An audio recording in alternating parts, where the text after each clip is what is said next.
प्रयागराज में सन 1989 में महाकुंभ के पावन पर्व पर विश्व हिंदू परिषद के मंच से बाबा ने अपना पावन संदेश देते हुए कहा था, दिव्य भूमि भारत की समृद्धि, गोरक्षा, गौ सेवा के बिना संभव नहीं होगी।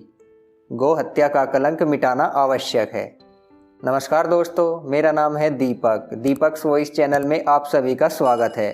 दोस्तों, आज मैं आपको एक ऐसे सिद्ध योगी के बारे में बताऊंगा जिन्हें बड़े बड़े राजनेता, वैज्ञानिक, लेखक और उनके भक्त उन्हें साक्षात ईश्वर के रूप में पूजते थे।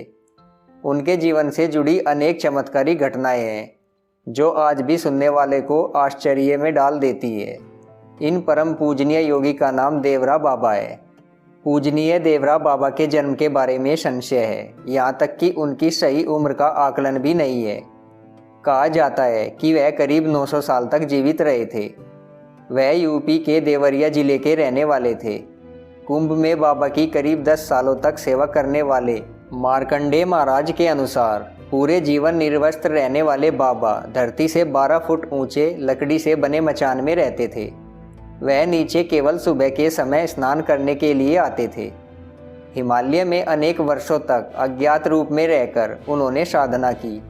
वहाँ से वे पूर्वी उत्तर प्रदेश के देवरिया नामक स्थान पर पहुँचे।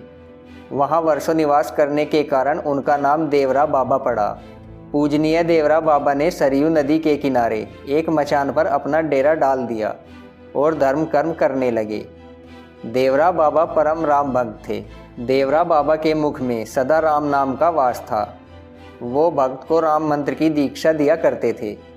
वो सदा सरयू के किनारे रहा करते थे। उनका कहना था, एक लकड़ी हृदय को मानो, दूसरा राम नाम पहचानो, राम नाम नित उर्पे मारो, ब्रह्म दिखे संशय न जानो। देवरा बाबा जनसेवा तथा गौ सेवा को सर्वोपरि धर्म मानते थे तथा प्रत्येक दर्शनार्थी को लोगों की सेवा, गौ माता की रक्षा करने तथा भगवान की भक्ति में लीन रहने की प्रेरणा देते थे। देवरा बाबा श्री राम और श्री कृष्ण को एक मानते थे और भक्तों को कष्ट से मुक्ति के लिए कृष्ण मंत्र भी देते थे। ओम कृष्णाय वासुदेवाय हरिये परमात्मने प्रणतः क्लेश नाशाय गोविंदाय नमो नमः। बाबा कहते थे, जीवन को पवित्र बनाए बिना, ईमानदारी, सात्विकता, सरलता के बिना भगवान की कृपा प्राप्त नहीं होती।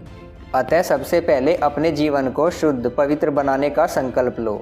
वे कहते थे, इस भारत भूमि की दिव्यता का यह प्रमाण है कि इसमें भगवान श्री राम और श्री कृष्ण ने अवतार लिया है। यह देवभूमि है। इसकी सेवा, रक्षा तथा संवर्धन करना प्रत्येक भारतवासी का कर्तव्य है। देवरा बाबा महर्षि पतंजलि द्वारा प्रतिपादित अष्टांग योग की 10 मुद्राओं में पारंगत थे, जिसके कारण वो कहीं भी पल भर में आ जा सकते थे। उनके भक्तों के द्वारा कहा जाता है कि बाबा एक साथ 2 अलग अलग जगहों पर उपस्थित हो सकते हैं।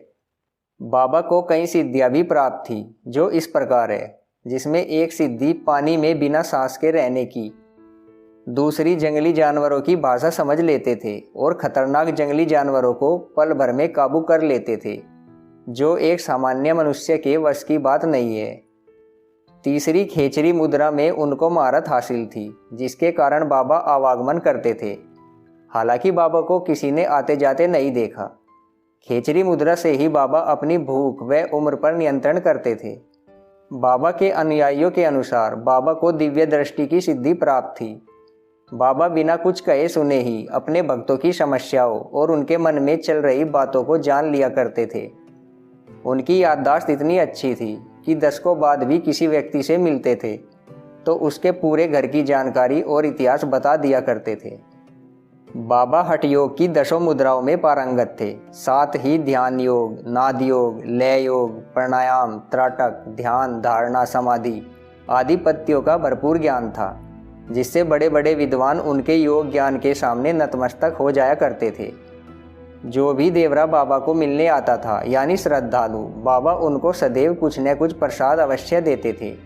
वह भारत भूमि की सदैव गुणगान गाते थे और बोलते थे कि भारत भूमि में इतनी तप है कि इसमें भगवान श्री राम और श्री कृष्ण जी ने अवतार लिया है। यह देवभूमि है। इसकी सेवा रक्षा का प्रत्येक भारतवासी का कर्तव्य है। बाबा के भक्तों द्वारा बताया जाता है कि बाबा का हाथ खाली होता था, पर जब वह किसी श्रद्धालु को प्रसाद देने लगते थे, उनके हाथ में कुछ न कुछ फल एवं प्रसाद आ जाता था और सभी लोग हैरान हो जाते थे। श्रद्धालुओं द्वारा बताया जाता है कि देवरा बाबा एक जगह से दूसरी जगह कभी भी चले जाते थे। कहते हैं उनके आसपास उगने वाले बबूल के पेड़ों में भी कांटे नहीं लगते थे और चारों तरफ सुगंधित खुशबू रहती थी। मार्कंडे जी के मुताबिक देवरा बाबा पानी के भीतर 30 मिनट तक सांस रोक सकते थे और वह जानवरों की भाषा भी समझ लेते थे। जंगली जानवर उनके सामने आकर नतमस्तक हो जाते थे।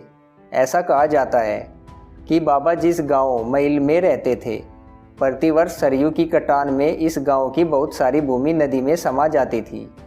यहाँ के लोगों के दुख को देखकर बाबा ने कहा कि यहीं सरयू के तट पर मेरी कुटिया डाल दो, फिर कटान नहीं होगा।